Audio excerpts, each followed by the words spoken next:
చూడండి మామిడికాయ చారు ఆల్రెడీ నేను ఉడకబెట్టుకున్న మామిడికాయలు పిసికి ఇట్లా వాటర్ కలిపి పెట్టుకొని మనకు ఎంత కావాలో అంత చూసి మనం ఇంకా ఉల్లిగడ్డ పచ్చి ఉల్లిగడ్డనే ఇందులో కలుపుకోవాలి. అట్లాగే మనం ఏం చేయాలంటే కొంచెం జీలకర్ర ఉంటుంది కదా, ఇట్లా నలిచేయాలి. జీలకర్రను టేస్ట్ సూపర్ ఉంటుంది. మామిడికాయల సీజన్ వచ్చింది కదా, మీరు ఇట్లా చేయండి ఫ్రెండ్స్, చాలా బాగుంటుంది.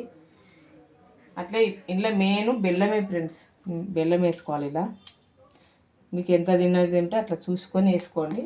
తర్వాత ఇదిగో చూడండి, కొంచెం అల్లం, ఎల్లిగడ్డ, పచ్చిమిర్చి, ఉప్పు ఇవన్నీ కలిపి మనం దంచుకుందాము.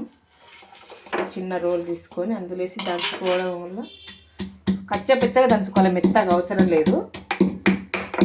మనం కారం వేయ కదా, ఇదే కారం సరిపోతుంది మనకు. అందుకోసమని ఇట్లా దంచుకొని చూడండి, ఇట్లా కచ్చాపెచ్చగానే దంచుకోవాలి.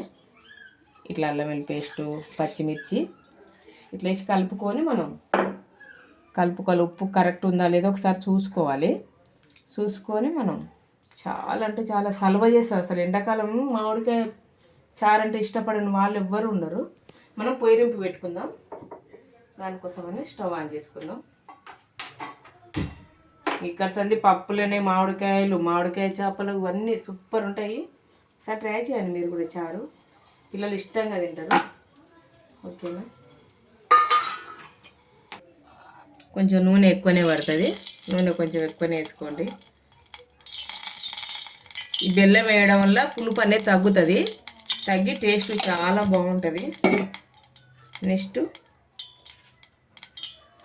కొంచెం జీలకర్ర వేసుకుందాం. ఆల్రెడీ మనం పచ్చి జీలకర్ర నలిచేసినాం కదా. ఆవాలు ఇట్లా ఎండుమిర్చి ఇట్లా చించేసుకోవాలి.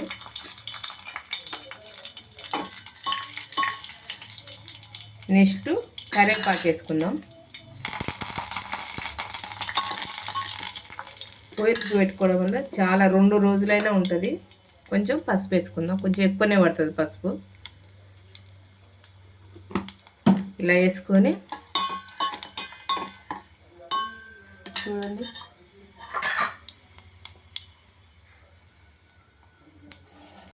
ఇట్లా స్టవ్ బంద్ చేసుకుందాం.